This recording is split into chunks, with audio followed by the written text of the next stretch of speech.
jalanmu tak terselami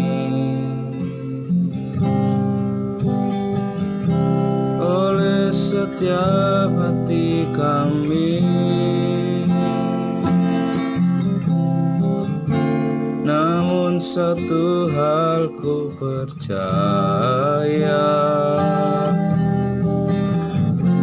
ada rencana yang indah, tiada terduga kasih-Mu,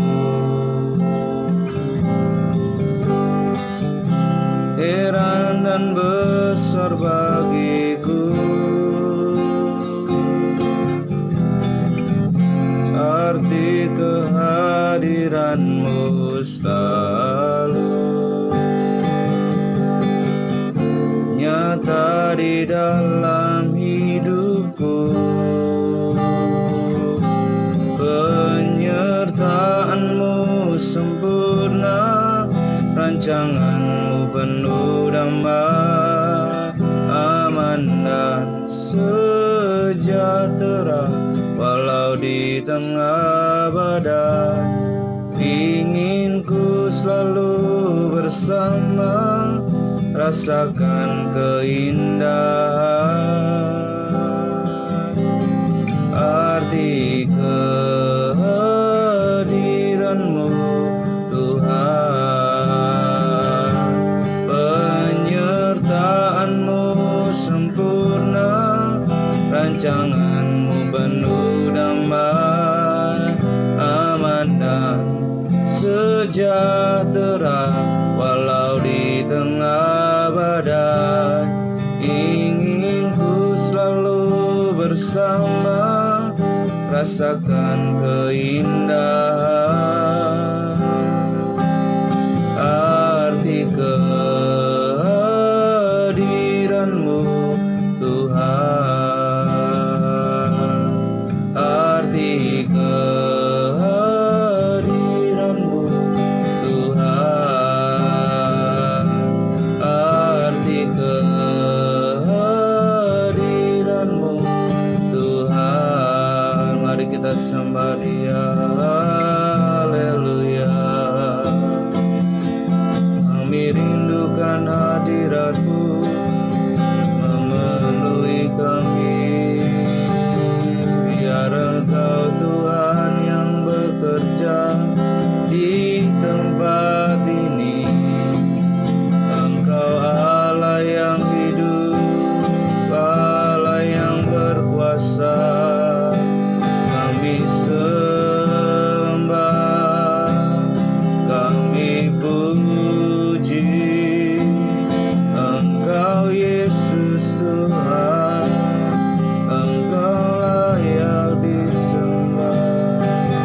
Haleluya.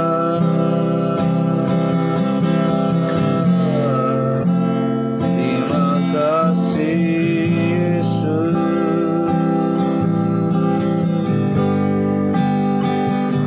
Bagi Tuhan tak ada yang mustahil. Bagi Tuhan tak ada yang tak mungkin.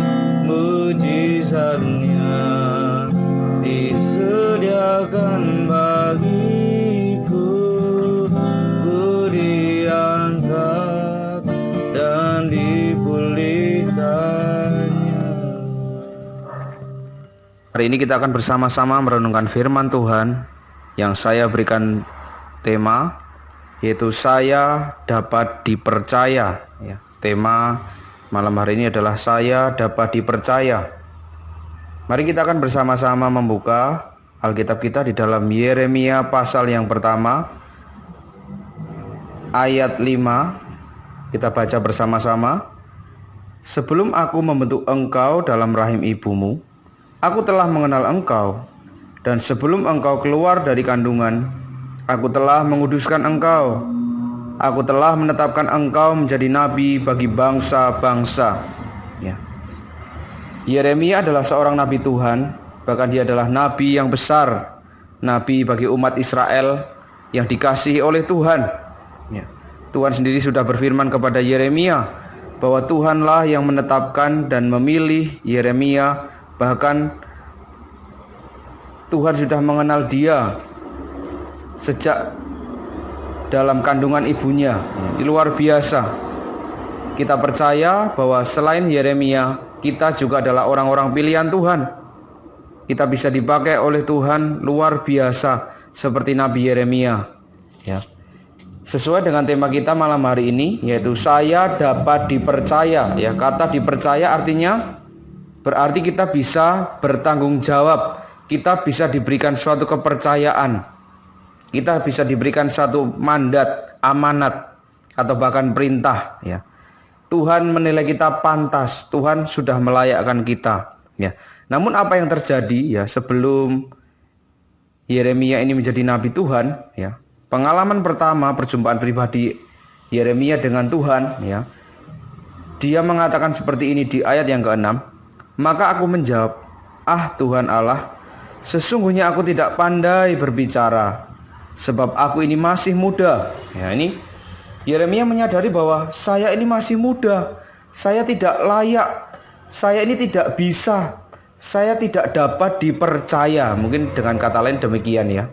Tetapi di bacaan kita selanjutnya, di ayat-ayat selanjutnya, kalau kita melihat Tuhan meneguhkan janjinya, Tuhan menguatkan iman Yeremia. Ya, apa rahasia orang yang dapat dipercaya? Kita akan melihat bagaimana Tuhan memproses, Tuhan memanggil Yeremia menjadi nabi Tuhan, bahkan dipakai menjadi alat Tuhan yang luar biasa. Yang pertama, rahasia orang yang dapat dipercaya adalah di ayat ke-8 saya akan membacakan, "Janganlah takut kepada mereka, sebab aku menyertai engkau untuk melepaskan engkau.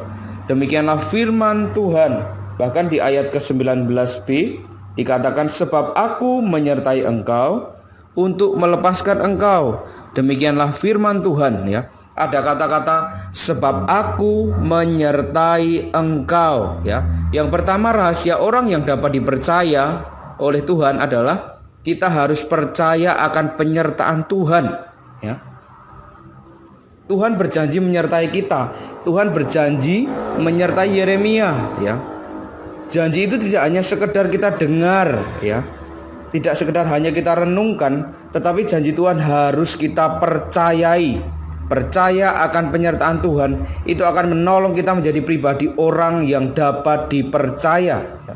Yeremia menyadari betapa penyertaan Tuhan itu sangat penting. Ya, dia yang berjanji, dia pasti akan mengerjakan janji Tuhan. Ya, ini luar biasa. Yang pertama adalah percaya akan penyertaan Tuhan.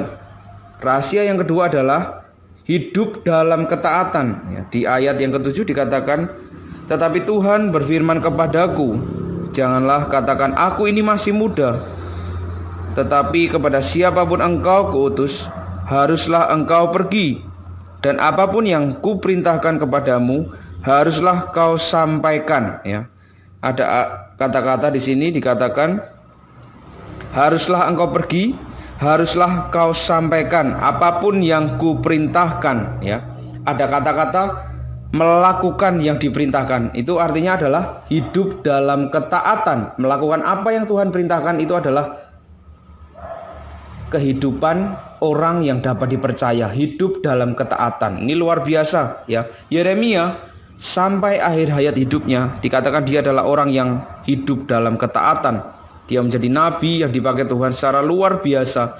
Dia menjadi penyambung lidah Allah, menyampaikan teguran murka Allah, bahkan menyampaikan janji Tuhan kepada umat yang dikasihinya. Ya, kita harus memiliki hati yang taat. Ini proses yang luar biasa, karena kita tidak mudah untuk memiliki hati yang taat. Ya, selain kita percaya akan penyertaan Tuhan, kita harus hidup dalam ketaatan. Ya, sehingga kita menjadi orang yang dapat dipercaya. Selanjutnya yang ketiga, selain percaya akan penyertaan Tuhan, hidup dalam ketaatan, yang ketiga adalah kita harus siap dipakai oleh Tuhan. Di ayat 9 dan 10, "Lalu Tuhan mengulurkan tangannya dan menjamah mulutku. Tuhan berfirman kepadaku, sesungguhnya aku menaruh perkataan-perkataanku ke dalam mulutmu. Ketahuilah, pada hari ini aku mengangkat engkau atas bangsa-bangsa dan atas kerajaan-kerajaan, untuk mencabut dan merobohkan, untuk membinasakan dan meruntuhkan, untuk membangun dan menanam. Ini sesuatu yang luar biasa. Kita harus siap dipakai oleh Tuhan, ya. Orang yang siap sedia itu adalah orang yang dapat dipercaya, ya. Puji nama Tuhan. Oleh sebab itu, jangan takut, ya. Jangan minder. Jangan merasa masih muda. Jangan merasa tidak layak, tidak mampu, atau bahkan merasa tidak dapat dipercaya, ya. Izinkan Tuhan berkarya, ya. Izinkan Tuhan memakai hidup kita seperti Tuhan memakai Yeremia. Puji nama Tuhan. Demikianlah renungan pada malam hari ini. Selamat menikmati berkat Tuhan, selamat beristirahat, dan Tuhan Yesus memberkati. Shalom.